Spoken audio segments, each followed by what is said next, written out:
நம்ம ஊர் ரோட்ல போறப்போ ஒரு சின்ன கல்லு வந்து கண்ணாடி மேல பட்டாலே டக்குன்னு விரிசல் விழுந்துரும். ஆனால் ஒரு கார் மேல துப்பாக்கியால சுடுறாங்க, கண்ணாடி உடையல. வெடிகுண்டு வீசுறாங்க, கார் நகரவே இல்ல. ராக்கெட் லான்ச்சர் வச்சு தாக்குறாங்க, கார் மேல ஒரு கீறல் கூட விழல. கடைசியாக கண்ணுக்கு தெரியாத விஷவாயுவை கார் மேல வீசுறாங்க. ஆனால் உள்ள உட்கார்ந்திருக்கிறவர் வெளியே என்ன நடக்குதுன்னே தெரியாம நிம்மதியா போன் பேசிக்கிட்டு வரார். நான் சொல்றது ஹாலிவுட் படத்துல வர்ற பேட்மேன் காரை பத்தி இல்ல, நிஜமாவே நம்ம பூமியில் நம்ம கூடவே சுத்திக்கிட்டு இருக்கிற ஒரு காரை பத்தி தான். உலகத்தோட மிக சக்தி வாய்ந்த நபர் அமெரிக்க ஜனாதிபதி. அவரோட உயிருக்கு இருக்க ஆபத்து சாதாரணமானது இல்ல. அதனாலேயே அவரோட பாதுகாப்புக்காக உருவாக்கப்பட்ட ஒரு நடமாடும் கோட்டை தான் இந்த வாகனம். அதிகாரப்பூர்வமாக இதுக்கு பேர் கேடிலாக் 1. ஆனால் இதோட அசுரத்தனமான பாதுகாப்பை பார்த்துட்டு அமெரிக்க சீக்ரெட் சர்வீஸ் இதுக்கு வச்ச செல்ல பேர் என்ன தெரியுமா? த பீஸ்ட், அதாவது மிருகம். இந்த வீடியோவில் இந்த பீஸ்ட் காரோட வரலாறு என்ன, இதுக்குள்ள இருக்கிற ஜேம்ஸ் பாண்ட் கருவிகள் என்ன, ரஷ்யா அதிபர் புட்டின் காருக்கும் இதுக்கும் என்ன வித்தியாசம், இப்படி பல சீக்ரெட் விஷயங்களுக்கு அலசி ஆராய போகிறோம். Welcome to Infomi channel. இன்றைக்கு இந்த கார் இவ்வளவு பாதுகாப்பாக இருக்குன்னா அதுக்கு காரணம் கடந்த காலத்தில் நடந்த சில சோகமான சம்பவங்கள் தான். 1900களிலே அமெரிக்க ஜனாதிபதிகள் குதிரை வண்டிகளில தான் போனாங்க, அப்புறம் சாதாரண கார்கள்ல போனாங்க. அப்போதெல்லாம் அவங்க காரில் மேல் கூரை கூட இருக்காது, மக்கள் கிட்ட கையசைச்சுக்கிட்டே ஜாலியாக போவாங்க. ஆனால் 1963 ஒரு சம்பவம் உலகத்தையே உலுக்கி போட்டுச்சு. அப்போதைய அதிபர் ஜான் எஃப் கென்னடி ஒரு திறந்தவெளி காரில் டல்லாஸ் நகரத்தில் ஊர்வலமாக போய்கிட்டு இருந்தார். அப்போதான் தூரத்தில் இருந்த ஒருத்தன் துப்பாக்கியால் சுட்டதில் அந்த இடத்திலேயே அவர் உயிர் பிரிஞ்சது. அந்த ஒரு சம்பவம் அமெரிக்க சீக்ரெட் சர்வீஸ் அதிகாரிகளை அலற வச்சது. இனிமேல் எந்த ஜனாதிபதியும் திறந்தவெளி வாகனத்தில போகக்கூடாதுன்னு ஒரு எழுதப்படாத சட்டமே உருவானது. இன்னொரு சுவாரஸ்யமான விஷயம் தெரியுமா?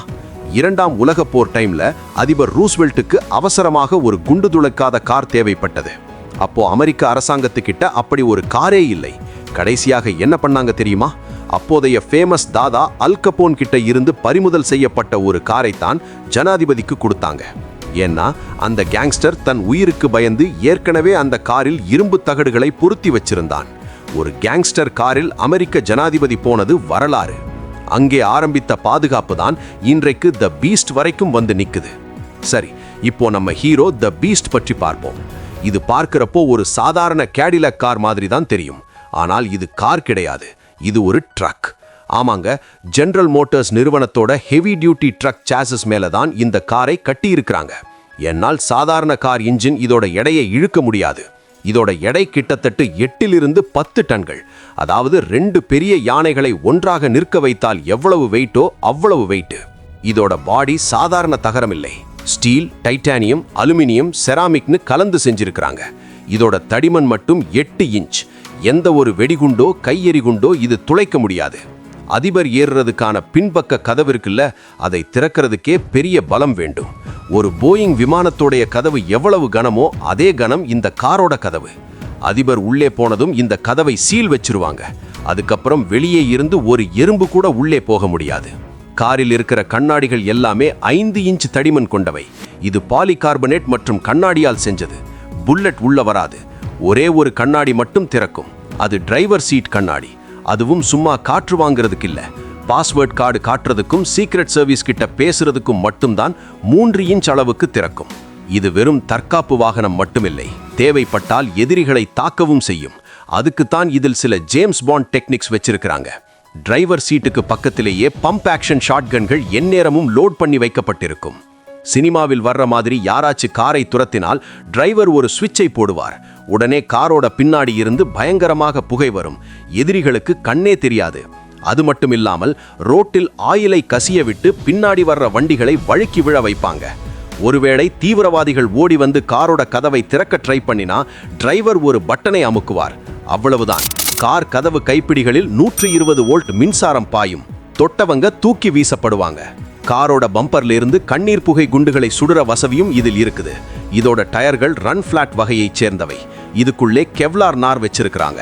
துப்பாக்கியால் சுட்டு டயரை கிழித்தாலும் உள்ளே இருக்கிற ஸ்டீல் ரிம்மை வச்சுக்கிட்டு இந்த கார் நிற்காமல் போய்கிட்டே இருக்கும். காரோட உள்ள பார்ப்பீங்கன்னா அது ஒரு மினி மருத்துவமனை மாதிரி இருக்கும். அதிபரின் சீட்டுக்கு கீழே ஒரு ஃப்ரிட்ஜ் இருக்கும். அதுல ஸ்நாக்ஸ் இருக்காது. அதிபரோட சொந்த ரத்தம் சேமித்து வைக்கப்பட்டிருக்கும். ஒருவேளை துரதிருஷ்டவசமாக அவருக்கு காயம் ஏற்பட்டா ஆம்புலன்ஸ் வர்ற வரைக்கும் காத்திருக்காமல் கார்லேயே ரத்தம் ஏத்துவாங்க. அதே மாதிரி வெளியே கெமிக்கல் அட்டாக் நடந்தா காருக்குள்ள இருக்கிற ஆக்சிஜன் டேங்க் மூலமாக சுத்தமான காற்று உள்ளே வரும். இன்னொரு திகிலூட்டும் விஷயம், உலகத்தையே அழிக்கக்கூடிய அணு ஆயுதங்களை இயக்குவதற்கான சீக்ரெட் கோட்ஸ் அடங்கிய ஒரு பெட்டி எப்போதுமே இந்த காருக்குள்ள அதிபர் பக்கத்தில தான் இருக்கும். காரில் போய்கிட்டு இருக்கும் போதே அவரால் ஒரு அணு ஆயுத போரை தொடங்க முடியும். த பீஸ்ட் எப்போதுமே தனியாக போகாது. அது கூடவே குறைந்தது 50 வண்டிகள் பாதுகாப்புக்கு வரும். இத மோட்டர்கேட்னு சொல்வாங்க. இதுல ஒரு செம்ம ட்ரிக் இருக்குது. ஜனாதிபதி பயணம் செய்யும் போது ஒரே மாதிரி 2 த பீஸ்ட் கார்கள் போகும். ஒன்றில் ஜனாதிபதி இருப்பார், இன்னொன்று டீகாய், அதாவது டம்மி கார். பயணம் ஆரம்பிச்சதுமே இந்த 2 கார்களும் முன்னாடி பின்னாடி மாறி மாறி போய்கிட்டே இருக்கும். தாக்குறவங்களுக்கு ஜனாதிபதி எந்த காரில் இருக்கார்னே கண்டுபிடிக்க முடியாது. அதே மாதிரி அதிபரின் காருக்கு முன்னாடி வாட்ச் டவருங்கிற வாகனம் வரும். இதுல இருக்கிற ஜாமர்கள் ரோடோரத்தில் இருக்கிற ரிமோட் வெடிகுண்டுகளை செயலழிஞ்சு செஞ்சிடும். அமெரிக்க அதிபர் இந்தியா வந்தாலும் ஜப்பான் போனாலும் உள்ளூர் காரை யூஸ் பண்ண மாட்டார். அவரோட த பீஸ்ட் காரை C-17 குளோப் மாஸ்டருங்கிற பிரம்மாண்டமான விமானத்தில் ஏற்றி அவர் போற இடத்துக்கு முன்னாடியே கொண்டு வந்து இறக்கிடுவாங்க.